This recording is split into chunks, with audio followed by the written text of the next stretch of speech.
انتصار.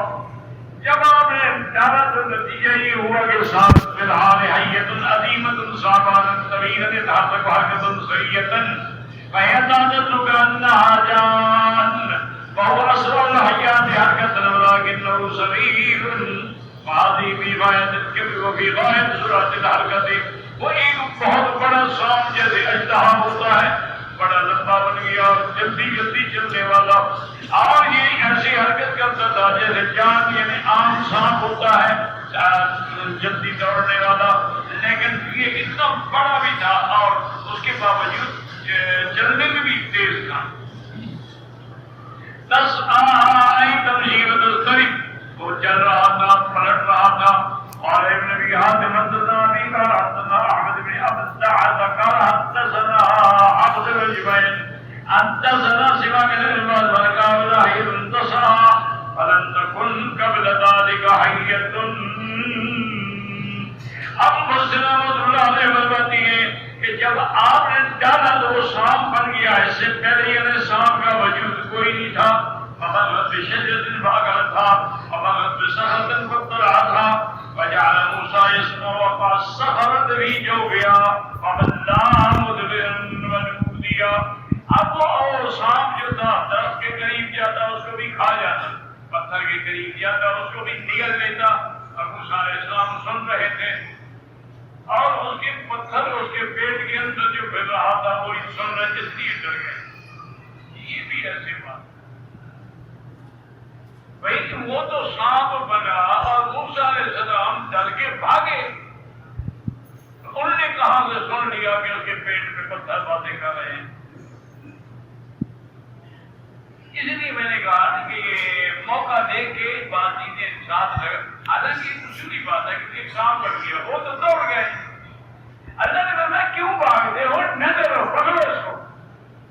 سنعيدها في سيرتها الأولى، جو واپس تکلیف بنا دیں گے. اس لیے آپ فرماتی ہیں کہ پھر آواز آئی یا موسیٰ خذها فتم یا خذها. اللہ نے حکم دیا پکڑو، ڈر کے مارے وہ پکڑ نہیں رہے تھے. پھر حکم ہوا خذها ولا تخف، ڈرو نہیں. فقیر بالله انك من الآمنين، تم محفوظ ہو، تمہیں کوئی نقصان نہیں ہوگا. پکڑو سید کو.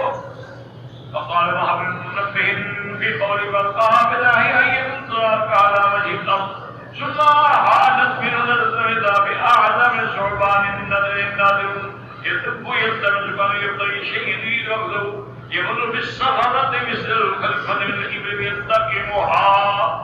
اب جب آپ نے زمین پہ ڈالا تو وہ جناب ایک بہت بڑا اژدہا بن گیا. ایسا اژدہا کبھی دیکھنے والوں نے دیکھا نہیں ہوگا. ایسے چل رہا تھا جیسے وہ کوئی چیز پکڑنا چاہتا ہے. جس پتھر کے پاس گرتا اس کو نگل لیتا. فَيَطَعْنُ بِالنَّابِ مِنْ أَنْيَابِهِ أَصْلِ الشَّجَرَةِ الْعَظِيمَةِ فَيَجْتَثُّهَا. اور اس کے اندر جو دام تھے ان کے ساتھ وہ درخت کو توڑ دیتا، درخت گر جاتا.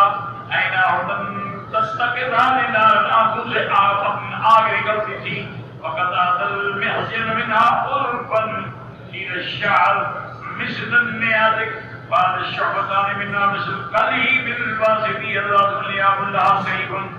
اور اس کے بعد جو ہے اصل میں وہ عرف کے طور پہ تو وحجن تھی، لیکن اس کے بال بھی ایسے تھے. اور پھر وہ دو شاخیں تھیں اس کی، وہ اس کے اتنی اس کے دانت بھی تھے اور اس کی داڑھی بھی تھی اور اس کی آواز بھی تھی. بہرحال یہ ساری باتیں ایسی ہیں. نہ کسی نے سانپ کے دانت گنے تھے، نہ کسی نے دیکھا تھا، نہ سانپ کے دانت ہوتے ہیں. سانپ کے دانت ہی نہیں ہوتے. فلما آئے ذلك موسى والله ذرك وذهب أمعنا ورآنه الأعجز الحية ذكر ربك واستيان منه. اللہ نے حکم دیا تو موسیٰ علیہ السلام بھاگتے بھاگتے ڈر سے رک گئے. ثم نودي يا موسى دیا سکون تھا. اللہ نے تمہیں واپس آؤ جہاں سے تم دوڑے ہو.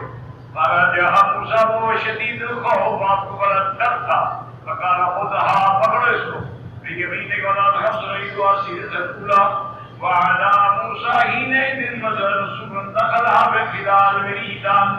کہتے ہیں کہ آپ کے اوپر کپڑا تھا گرم، اس سے آپ نے لکڑیوں کو لپیٹا فلما امروا باخذها فصرفت الفدرة الى يدي وقال الملك ايدي يا موسى مما تحاضر اكان مدرة من شيء قال لا ولكني ضعيف.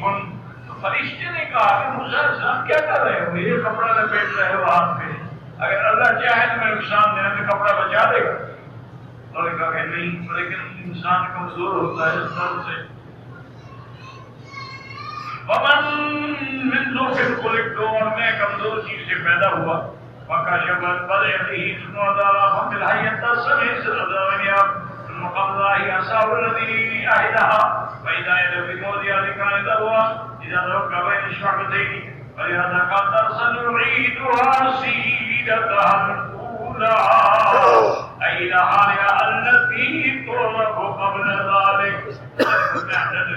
اب آپ نے فکرت کو اپنی اصلی حیت پہ، یعنی وہ لکڑی والی حیت پہ لوٹایا. اللہ تعالی